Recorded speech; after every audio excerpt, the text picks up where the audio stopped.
Alright, finally, some Batman Arkham Knight. We know what happened last time. Joker's dead, we don't gotta worry about him. You remember? He fell apart, like, couldn't get him the serum. I made this to illustrate that, yeah, he's done. Like, he's not coming back. Like, finally, maybe a new villain. I heard Scarecrow's gonna be in it. Like, this is awesome. Like, I wonder what we're getting into here. Oh, okay, little intro. Yeah, I see. Ah, yeah. What does that say? Robins? Oh, okay. He's got some valves. Oh. The heat's turning up. Okay. Oh, yeah, the gears are grinding. Now's the time. What's going to happen? Oh, something's opening. Oh, I wonder what it could be. Oh, boy. The gears are grinding. Is it what I think it is? Is it what I think? It's the Joker. All right, finally. Game's off to a great start. We've seen Joker in 3 games now, each of which he's essentially the main villain every single time. So it's nice to see them finally put this to rest, you know? I love Joker as much as the next guy, but we need a new standout villain, whether he's popular or not. It was at this moment I had some hope that finally we're getting a new villain, a new type of game, a whole new story arc, something exciting. I did appreciate how at the beginning you literally burn him, so you're putting this chapter of Batman to rest. I thought that was very cool, especially a New Game Plus where he comes alive, because obviously we know, based on this video, I'm not very happy with the fact that Joker comes back, and he's literally an unstoppable force you see all throughout the game. I mean, billboards change to his face, he's constantly talking to you, and at the end, you have to put him to rest once again, this time mentally rather than physically. This is just the idea of the Joker being burned, in my opinion, but mentally, he's still very much lived in Batman's head, and he struggles with that throughout the game, which I do appreciate as it adds to the story arc, but I didn't think we needed it, really. I thought we were done with this, honestly. Like, I was getting Jokered out. I was a Jokerholic, and I was on rehab, but now we're going back to him again immediately. Main points I'm going over here is just the overuse of the Batmobile. I think we see it way too much. It was really well introduced. I mean, evening the odds. And it was really cool at first. And I liked the Riddler challenge at the beginning, where it was a lot of traversal and parkour with the Batmobile. But I pray to God you're good with it, because you're going to see it the rest of the game and even in the bonus content. The ending, in my opinion, was extremely obvious. I think we all knew, spoiler, it was going to be Jason Todd. You could just tell by the caricature that they created for him. And in my opinion, this is just not replayable. The story's a lot of, and this happens, and then this happens, and then this happens. There's no real surprises or anything that really excited me throughout the story that made me want to go back into it and relive it. Nothing like Arkham City or Arkham Asylum, where you're constantly wondering what is happening. And as you can tell by the tone of my voice, I'm fired up. I'm real fired up. Now, I'm not here to shit on the Batmobile. I think they did a great job with the Batmobile. I love this updated version. It's awesome. And the way they integrate all the weapons into it and all the movement, I think is great. I also like the fact that you have variations of it that you can use in story mode. Tell me why, however, the coolest ones are race-themed. Why does it only have to be used in the race? That is terrible, in my opinion. I think it's the 1960s or 1980s Batmobile, my favorite one. Race only, and you gotta get sick of that vehicle after replaying the same challenge 100 times because you were 3 seconds too late trying to get on your 3rd lap. I cannot stand those Riddler challenges. They completely take all aspects out of the game that we're used to and make it, alright, if you can drive this car, you're set. Batman cannot drive a car this fast, man. No human can drive a car this fast. It's impossible. Like, look at all these sick-ass ones. 1960 TV's Batmobile. Awesome. By far, best one. Now, my main issue is that I don't believe they did anything new or really upgraded besides the Batmobile. That is a huge part of the game, and if you like it, good on you, because you're going to see it the entire damn game. That being said, though, they refined the combat, which, of course, I can appreciate. I mean, it's been 4 years. They had to switch it up. But besides that, the traversal, the moving around the world, we don't really see anything new. My biggest issue with the open world is the fact that it's not very identifiable. I can go into Arkham City and I can say, oh yeah, that's where the steel mill is, that's where the museum is, that's where Iceberg Lounge is.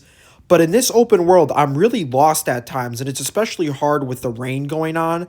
I think the rain adds a nice mood, sets a good effect, but I'm not sure where I am half the time, especially in the technological version of the world where the Wayne Tech is, I am lost there. And there are clearly a lot of things that were put up only for the Batmobile, to where if I'm just aimlessly gliding throughout the city, I feel like, oh, darn, now I have to pull up the Batmobile and do some sort of parkour that I just wasn't ready for. Because it requires too much time and too much technicality. There's something so easy about just gliding, building a building, and picking up Riddler trophies. Because I'm a completionist. And the minute I have to go in that Batmobile, it immediately puts me out of the game and I'm in a whole new world now, where I'm constantly holding LT to slowly get up a bridge to be able to knock it down with a notch. It's too much in my opinion. Not to mention the place is littered with mines, and once you've done 3 mines, you've done all of them. Just spams enemies at you. Once you have the full missile upgrade, it's extremely easy. I will admit the helicopters, that was a nice switch up. It was a good challenge. Definitely struggled with the helicopters when you had to switch weapons. But that being said, it's redundant. Before I get a bunch of hate comments, let me praise the Arkham episodes. These are absolutely awesome. They're little stories that always want you wanting more. I mean, this Red Hood one, especially when you pull out the gun, that's something we never been able to do in the game. Granted, when you were in Wonder Tower and there was a bunch of water in Arkham City, you were 100% killing those people when you threw them in the water. But look at me, I'm straight up shooting people here. That person is dead. And it's a new UI for every single character, which I absolutely love. And all their stories are not related, which is super cool. It makes me want to have their own fleshed out games. Because the combat's there, the story building's there. We just need a full game of them, and that's what I would have loved. Instead, they went the Suicide Squad route, and I think Gotham Knights. A lot of people didn't like it. I've yet to play them. I played Suicide Squad a little bit. Unfortunately, they ended live services, so I wasn't really interested after that. But these Arkham episodes are awesome. It's straight out of a comic. It's literally like reading a comic every time I play one of these. You get a little introduction, a bunch of combat, which you get to completely flesh out because it's a new character, and then you get an awesome boss fight. I will admit the boss fight for Red Hood is a little weak, just because you can spam the gun if you want to do that, and he's essentially dead in a second. And now the obvious ending piece. I feel like a lot of people have to agree with me on this. They tee it up all throughout the game. You see Jason Todd being tortured. Batman's obviously being tortured because he 100% blames himself. And you're wondering, what's the purpose of this? What is this all going to lead to? It seemed like a pretty random interjection, saying that he's already battling the demons of Joker, and now he's got Jason Todd on his side. Maybe those two coincide to where he can't think about one without the other. But if you seriously didn't expect the Arkham Knight to end up being Jason Todd, then I don't know, because I thought it was pretty obvious to me. The boss fight for that one too, oh my days, I did not like that one at all. And I'm complaining a lot, but let me give some reasons. The sentry turrets in the final room, we did not need that. Nonetheless, we did not need the constant switching of settings. The fact that the doors close on you, half the time I missed the door and I just straight up lost because I couldn't get through in time. I think grappling up to him, that was a nice little change. And when he's trying to reason with him, like, Jason, this isn't you, I can help you. And now Jason's fighting his own demons. You need to figure out what the hell he's doing, just like this cop right here, but he's cooked. I will say, however, it is nice that in the end he finally fleshes out and becomes the anti-hero we all know and love him as, helping him single-handedly take out Scarecrow. And a lot of people have pulled up the game files and seen that there were anarchy symbols or Jason Todd's calling card signals throughout the game, littered all over the walls. So you knew at some point he was going to turn and help the Batman, because in his heart of hearts he knows he can't necessarily go back to him, but he can still be an aid to him, which is great.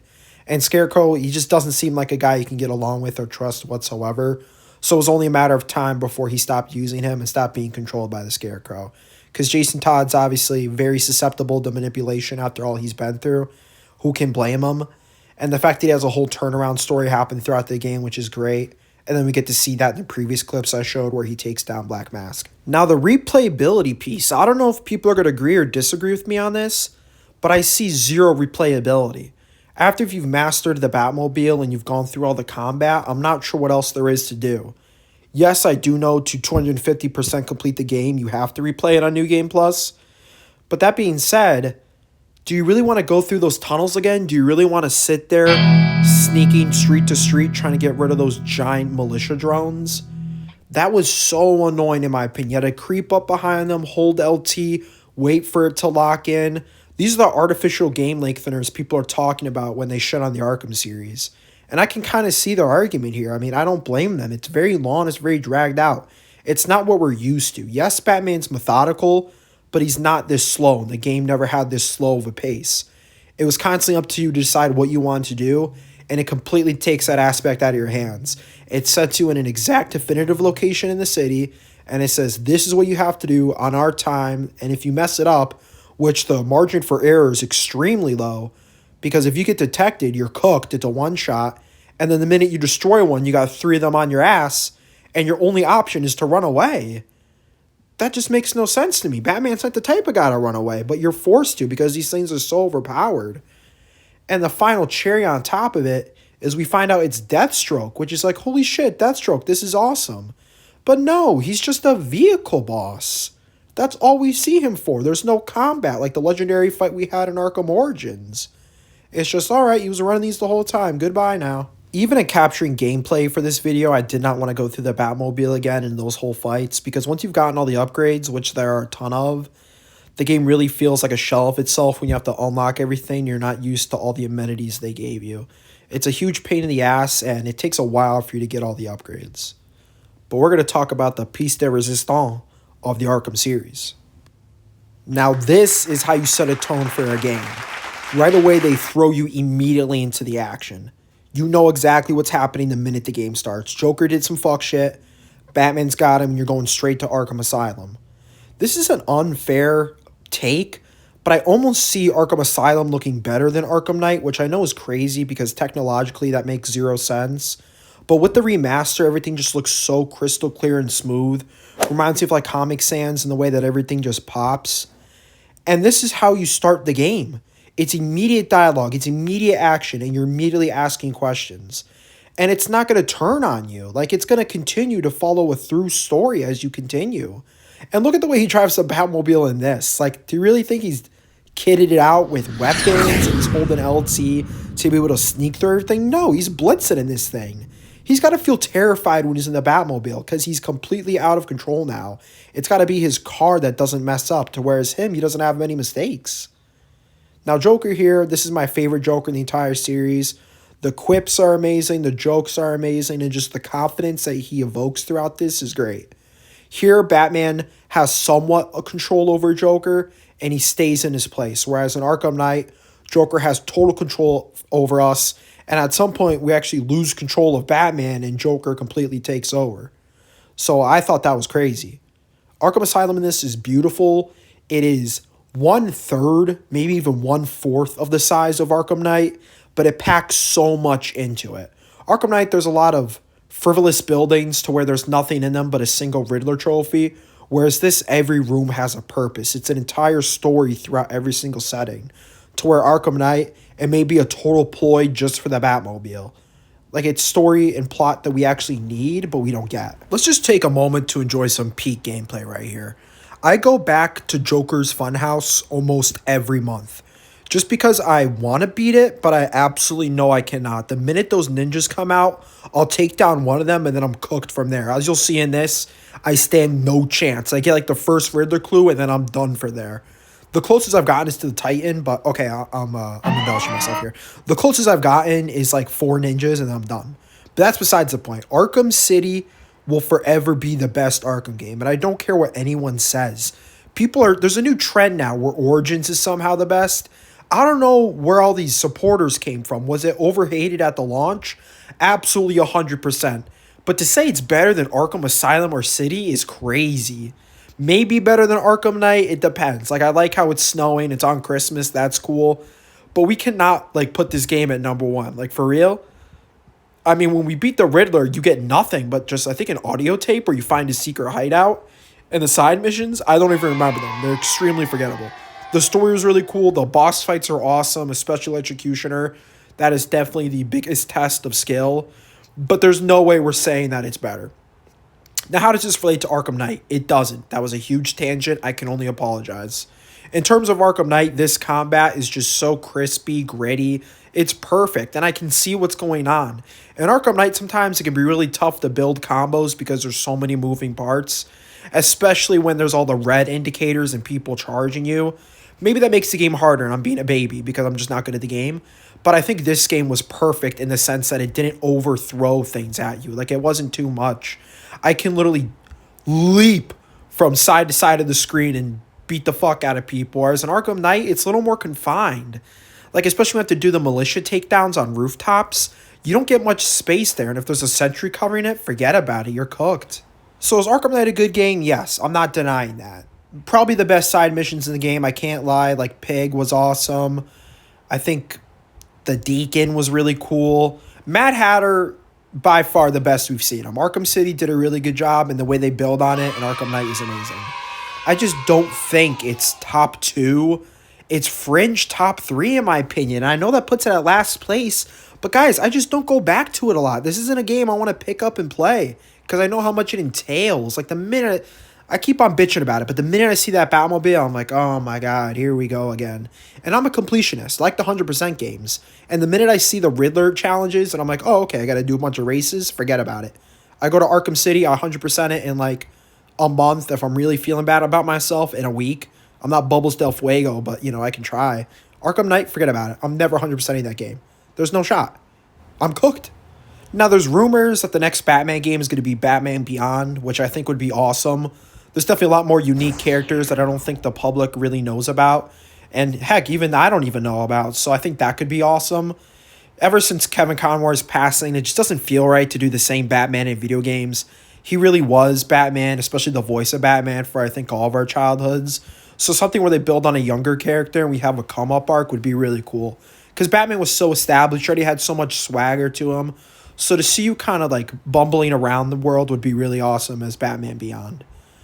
This is the video. You're just going to watch me get shit on for the rest of this clip because, like I said, I cannot beat this. I thank everyone for listening to it. And yeah, give me your opinions in the comments. I want to hear what you guys think about this because I feel like it's really unpopular.